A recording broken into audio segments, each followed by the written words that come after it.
But in a previous life, 17 years ago, I remember vividly, in the last 10 nights of Ramadan, I gave this lecture about making sure that you catch Salat al-Isha and Salat al-Fajr in Jama'ah and how special it is, and to push yourselves as much as you can.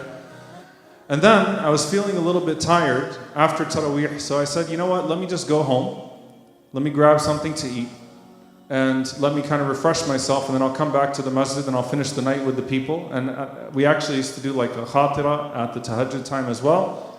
And then I will, keep myself till Fajr there and everything will be good.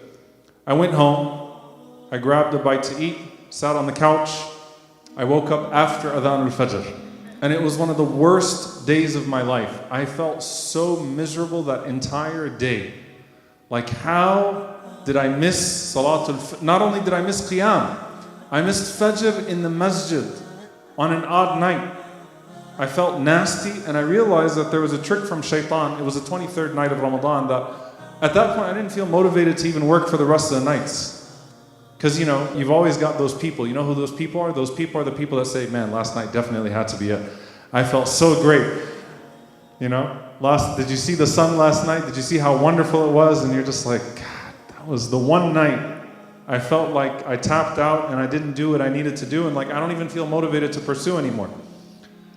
And subhanAllah, at that moment, like I truly came to appreciate a hadith from the Prophet ﷺ that's actually narrated through several routes, and it's a beautiful hadith. And I'll preface it with one that is more well known. The Prophet ﷺ said that if one of you eats and drinks by accident during the day of fasting, then what should he do? He should continue fasting. فَإِنَّ اللَّهَ أَطْعَمَهُ, Allah Azza wa Jal fed him and gave him to drink. Allah أطعمه وسقاه. It was Allah who gave him something to eat and something to drink. Therefore, it was a blessing from Allah subhanahu wa ta'ala that you forgot momentarily, but your actual fasting was not harmed. Now, by the way, this isn't like the person that trips in the kitchen, shawarma falls in his mouth and the water falls in his mouth.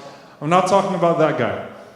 I'm talking about you forgot for a moment, you ate something, you took a date, whatever it may be, you woke up in the morning, you made your coffee, you thought that today was not a day of Ramadan. Allah is the one. Like the Prophet ﷺ not only said, you should not be ashamed, nor should you be to blame. Allah is the one who gave you something to eat and drink. It was a gift from Allah subhanahu wa ta'ala. Now continue on with your fasting. The hadith that I'm speaking about is a hadith from al-Mu'mineen Aisha radiallahu ta'ala anha, as well as Abu Darda radiallahu anhu and other companions. It's narrated through more than one round.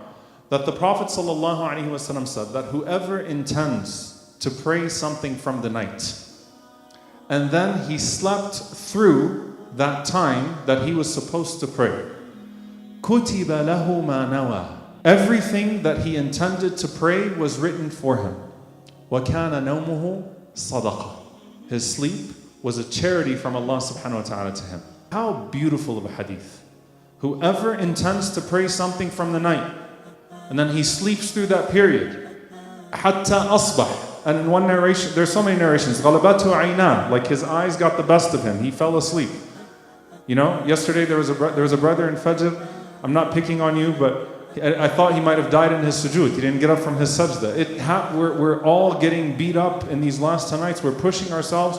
We're trying to immediately adjust our clocks. We're trying to get used to staying awake all night. But your eyes get the best of you. Your body, you just doze off. And then you wake up. And by the time you try to get back into the mode, especially if you have intended that the last hour of the night you're going to spend it worshipping Allah subhanahu wa ta'ala. كُتِبَ لَهُ مَا نَوَى.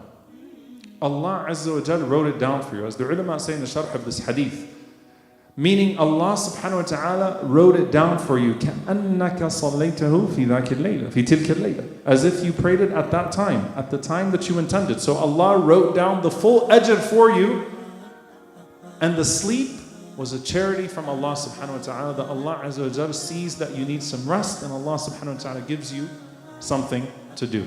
And if you stand up then and pray even after Fajr, meaning after al-Duha, then Allah Azza wa Jal will credit you even extra. The reason why I share this hadith is not just for the immediate practical benefit.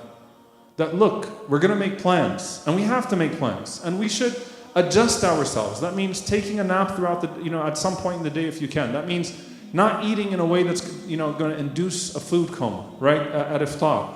That means trying to put your habits in line so that you can stay up during the night and worship Allah subhanahu wa ta'ala. That means that if indeed you get to a point, as the Prophet ﷺ said, where you don't even know what you're saying anymore. It was the case of Zainab radiallahu anha outside of Ramadan, but the point still stands. Having a rope tied in the masjid to hold herself. If you don't even know what you're saying anymore, and you say, I'm going to take a 15-minute nap, a 30-minute nap, so I can refresh myself, and I can wake up in the later part of the night, and I can have a sincere dua, some sincere moments between me and Allah subhanahu wa ta'ala. That is the person who is being addressed here. That Allah Azza wa Jal is far more kind and far more merciful. And remember that you are making the dua, Allahumma innaka afuwan tuhibbul afwa fa'fu anni. You love to forgive, O Allah. And so certainly Allah Azza wa Jal loves to reward a person for their intention, even if they find themselves physically in a difficult situation. The other thing is that I remind you and myself that the mercy of Allah subhanahu wa ta'ala was never because we deserved it. That Allah's forgiveness in these last 10 nights or outside of these last 10 nights was never because we earned it. That our entrance into Jannah is never going to be because of our deeds. It's always going to be because of Allah's mercy and because of our sincere effort that qualifies us for Allah's mercy despite its shortcomings, and Allah's mercy making up the shortcomings. So dear brothers and sisters, if these last few nights, we're now at the midpoint, we've passed half the nights of the last 10. If at some point you felt like I had a really bad night, or this last 10 nights is not going the right way for me, like I really thought I was going to attack these 10 nights in the right way, but these first 5 nights I don't feel too good about them. Inna alladhi tatlubu amamak. That which you seek is still ahead of you. It could be that Laylatul Qadr is still there, and certainly the mercy of Allah Azza wa Jal is there. So do your best, seek Allah's mercy, and if something happens along the way that's out of your control, that too is a manifestation of Allah's mercy.